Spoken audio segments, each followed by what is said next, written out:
बनेगा जानती हो? माता का अपने पिता का अपने हम शंकर बनैबे, पिता का हम अपने शंकर बनैबे, पिता का अपने हम शंकर बनैबे, पिता का हम अपने शंकर बनैबे। मैया का पार्वती बनैबे,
पिता ही देवता है और सास ससुर, सास देवी है तो ससुर भी देवता है। लेकिन अपने सास का पैर दबाना चाहिए, सुबह उठकर पैर छूना चाहिए, सेवा करना चाहिए है? हमारी यहाँ माताएं जो बैठी हैं बहु रूप में है, इन लोगों से सब तो करती होगी, अपने सासू का पैर कितनी लोग दबाती हैं? हाथ उठाएंगे।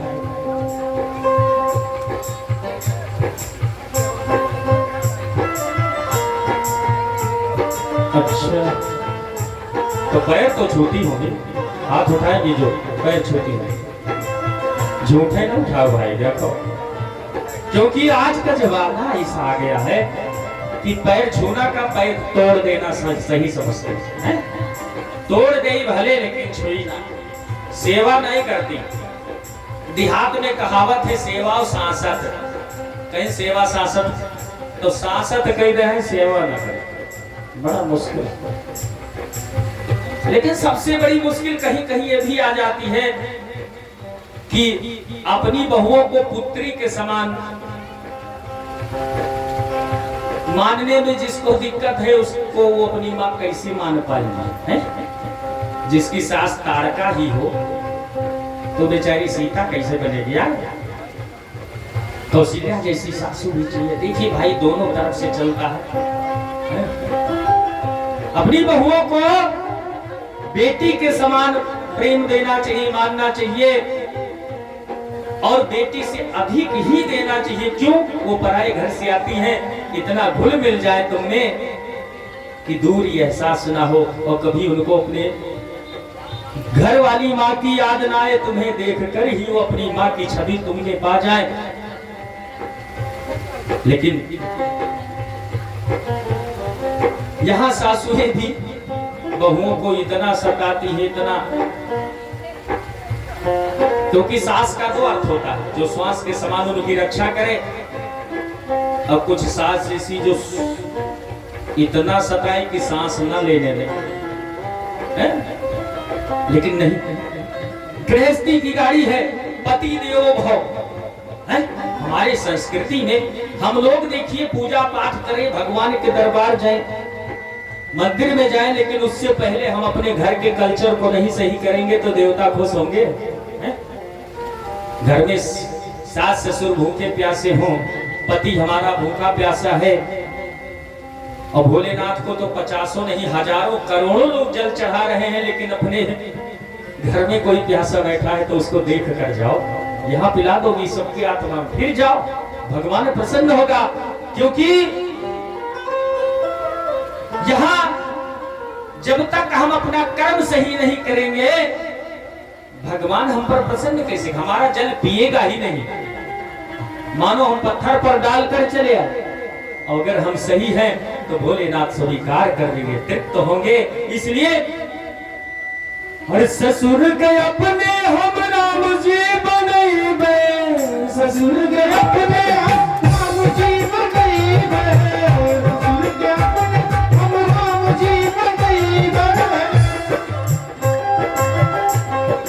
राम नहीं, ससुर के अपने हम दशरथ बनैबे, ससुर के अपने हम दशरथ बनैबे। सासू का कौशल्या बनैबे,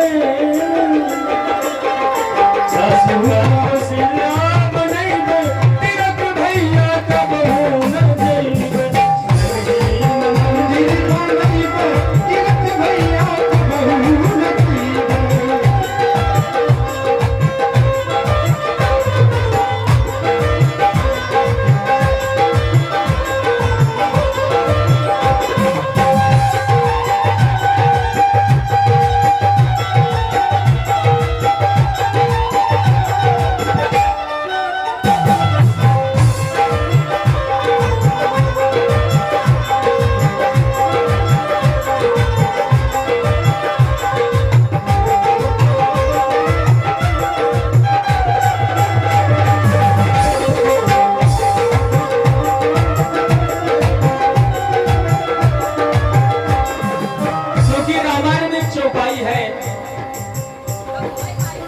और जहाँ सुमति तहाँ संपत्ति नाना,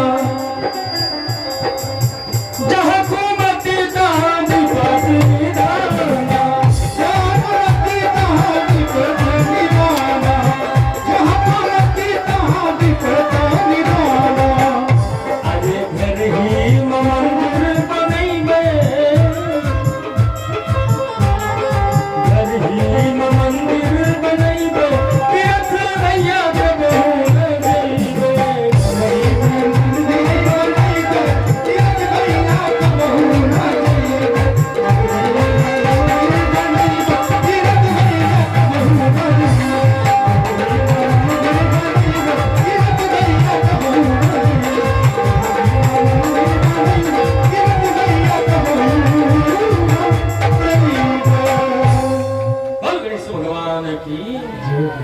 तो इस प्रकार से मात्र देवो भव पितृ देवो भव।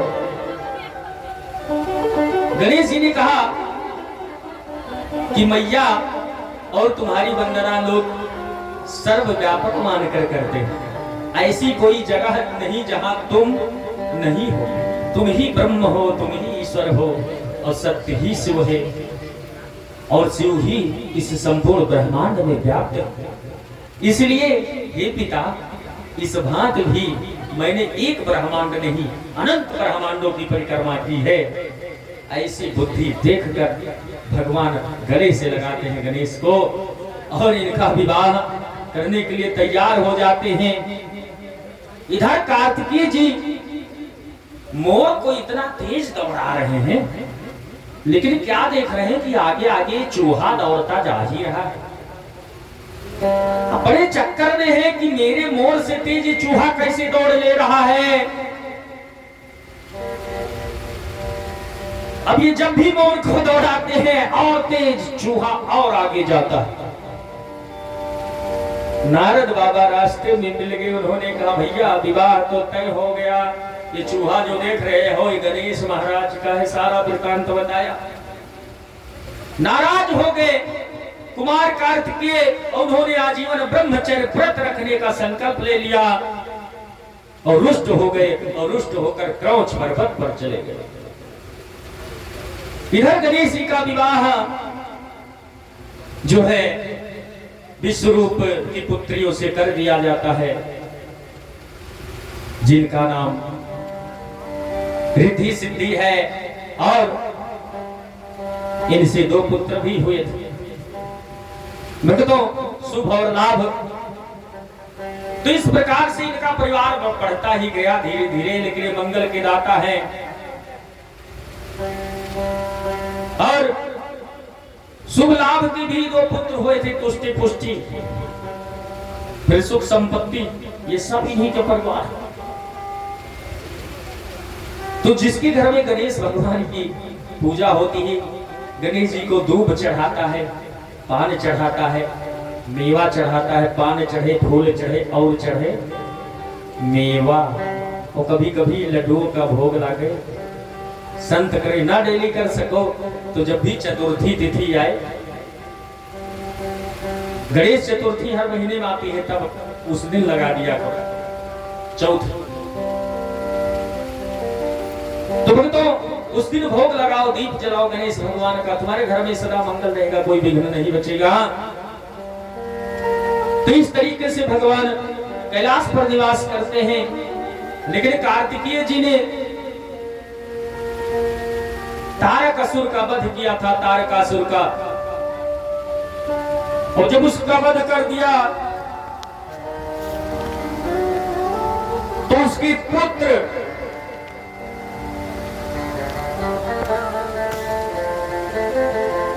बड़े दुखी हुए, जिनका नाम तारकाक्ष, विद्युन्माली और कमलाक्ष था। 3 पुत्र थे भक्तों, और तीनों पुत्र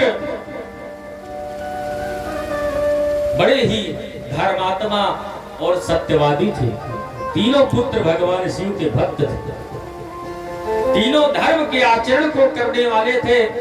लेकिन ऐसी बुद्धि होने पर भी एक कमी थी। कमी क्या थी? जैसे आज हम सब में कमी है कि हम शंकर जी को पूजने लगे तो दूसरे देवताओं से विरोध करने लगे, वो देवता नहीं ठीक। वो किसी और को पूजते हैं तो उन्हें देवता का विरोध करते हैं, क्योंकि हम सब में कमियां यही है कि हम सबका सम्मान नहीं कर पाते। सारे देवताओं का सम्मान करो, सभी समान हैं, को बड़ छोट कहत अपराधो। इसलिए तुम्हें जो प्रिय लगे उस एक की तुम करो, उसकी पूजा तुम करो, लेकिन बाकी जो है उनका अपमान भी कभी मत करो। भक्तों,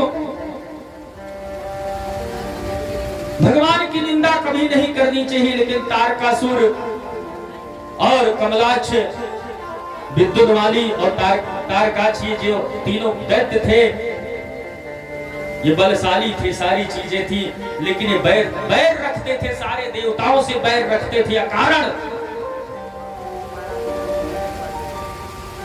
बैर भावना कुछ लोगों के जेहन में ही होती है, वो कितना ही हो जाए लेकिन उनका मन नहीं शांत होता। अगर पड़ोसी बढ़ रहा है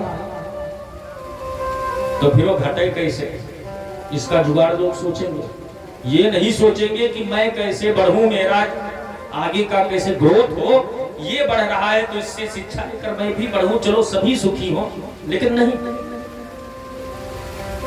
गांव में कोई बढ़ने लगे धन में, अन्य चीजों में, तो उसका विरोध करने वाले 20 तैयार हो गए, अपने आप निंदा करने वाले। अगर किसी के सामने कहो बहुत बढ़ रहा भाई, बहुत बढ़िया, अरे लूट के बढ़ा है, उल्टा काम करता, तुम नहीं जान रहे।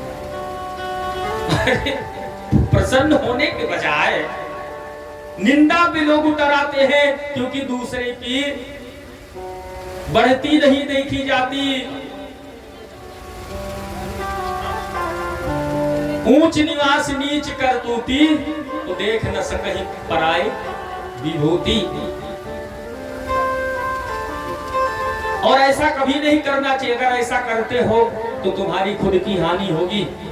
दूसरे का काम कभी नहीं बिगाड़ना चाहिए। अगर तुम दूसरे के लिए गड्ढा खोदोगे तुम्हारे लिए भी होगा, तुम दूसरे के साथ बुरा करोगे तो कर्म तुम्हें ही मिलेगा। एक समय की बात है, एक पंडित जी बड़े ही सुशील भगवान शिव के भक्त थे, लेकिन धर्मात्मा थे, लेकिन उनकी पत्नी वैसी नहीं थी। माना कि परिवार में कभी कभार पत्नी और पति दोनों एक तरीके से नहीं होते।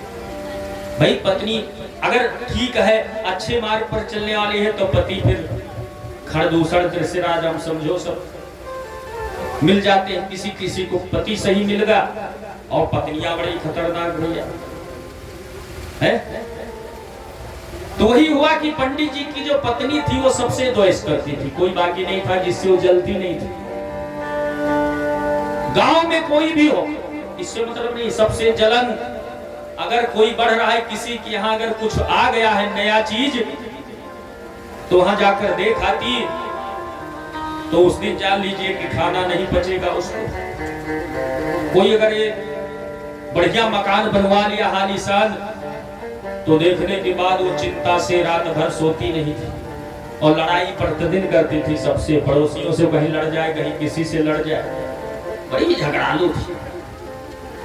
हुआ क्या, किस तरीके से सबसे द्वेष रखने वाली थी पंडित जी, तो जैसे तैसे शंख बजा के उपरोहिती करके अपने घर से मेल आते थे और प्रेम से जो भी मिलता था दक्षिणा में जजमान देता था वो ले आते थे और उसी से परिवार पालन होता था। लेकिन भक्तों हुआ क्या,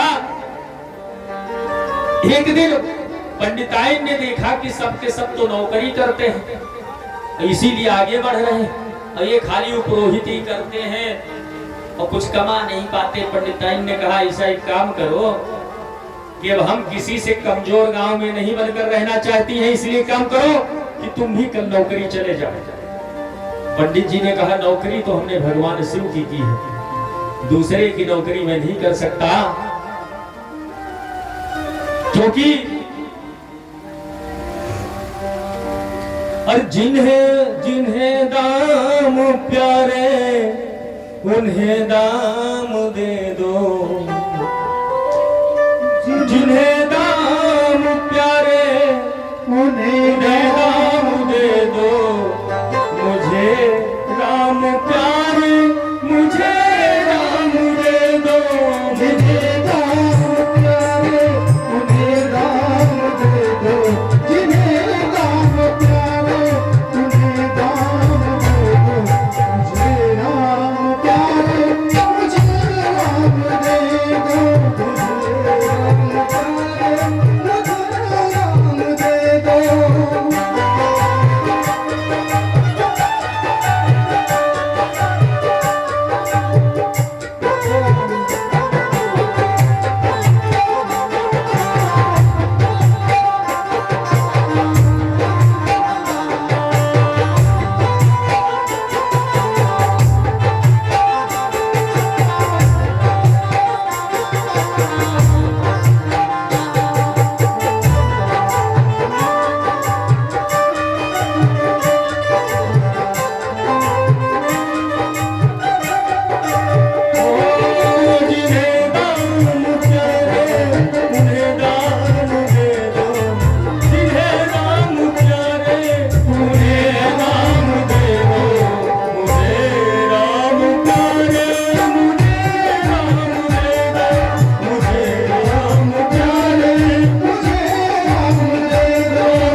पंडित जी ने कहा मुझे प्रभु प्यारे हैं, मुझे दाम नहीं चाहिए इस संसार में। अरे पगली, इस संसार में रात को हो